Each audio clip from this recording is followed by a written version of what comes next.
What's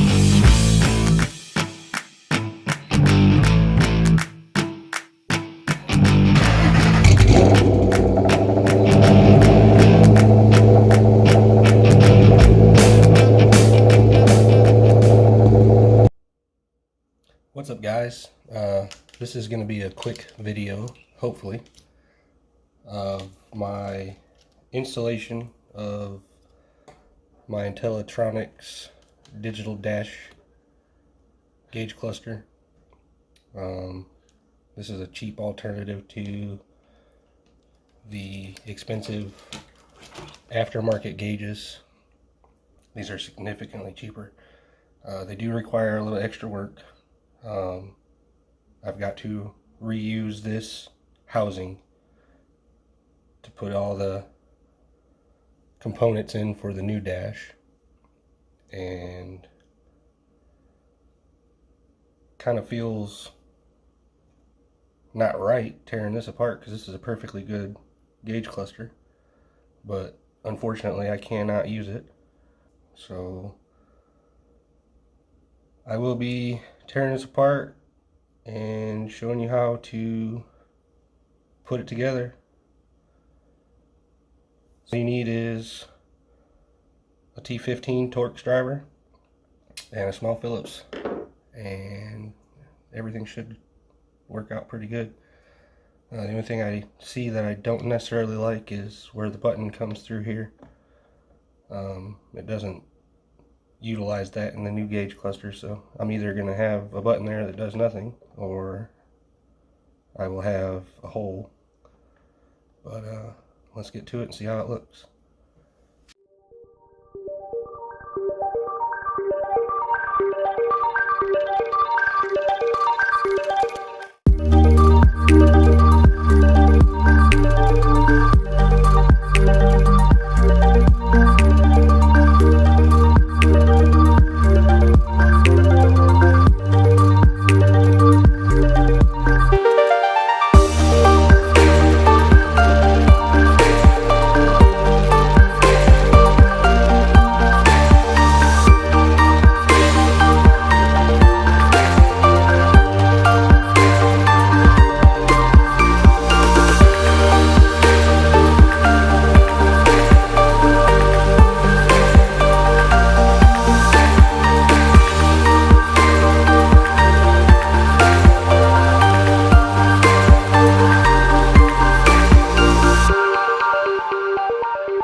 Now there's a dip switch here, and the ohm resistance for the Mustang is 160 ohms empty, 15 ohms full.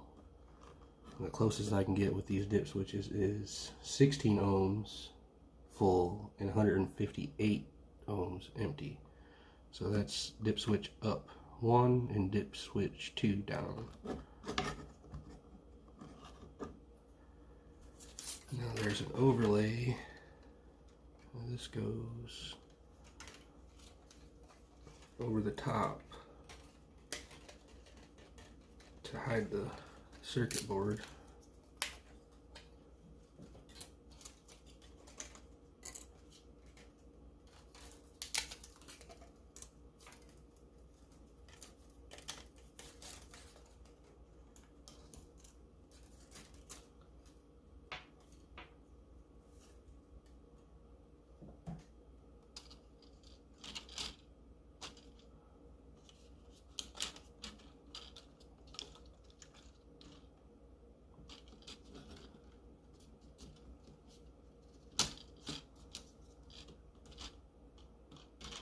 I think it just kind of sits on there like that.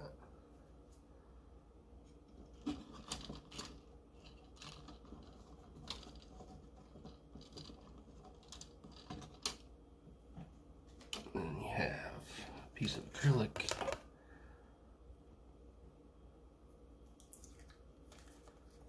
Peel this off.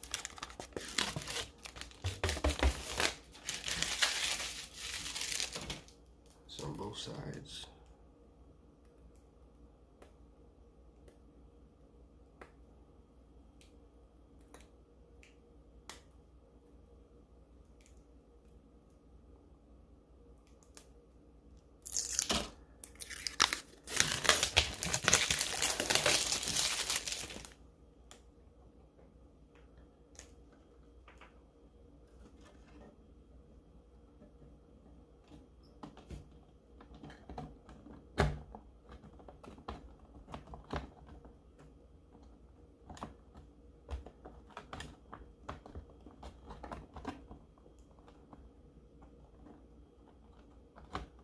Original cover goes over that.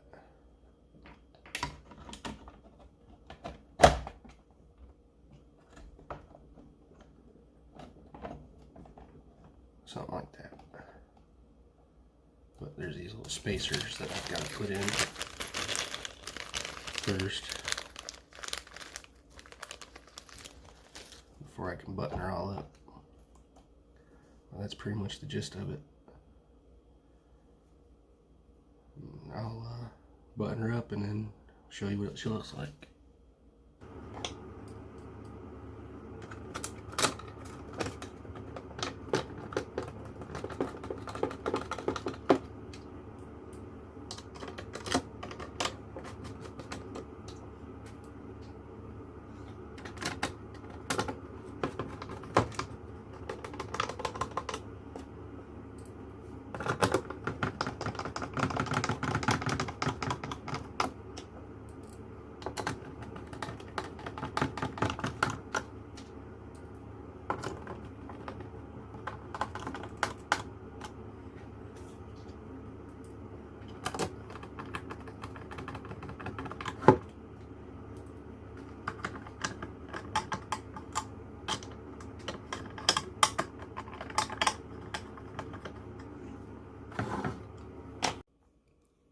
And since I kind of sped through everything and really didn't show it, I'm going to show you the layers here. This is your original gauge cluster lens. This is the plexiglass that comes with the aftermarket gauge. This is the overlay. Then you have your spacers, your large spacers. Then you have the actual gauge cluster, the Intellitronix gauge cluster. Then you have the small bushing spacer isolator, small nut, rear of the housing, and then the rear housing cover. And there you have it. All assembled. Yeah, this doesn't do anything. It's just there. I guess luckily it isn't a hole. It says to power them up. Make sure they work before you install them in the car. So we'll do that next. Alright, so the pink wire is your 12-volt ignition wire. And of course your black is your ground. Here we go.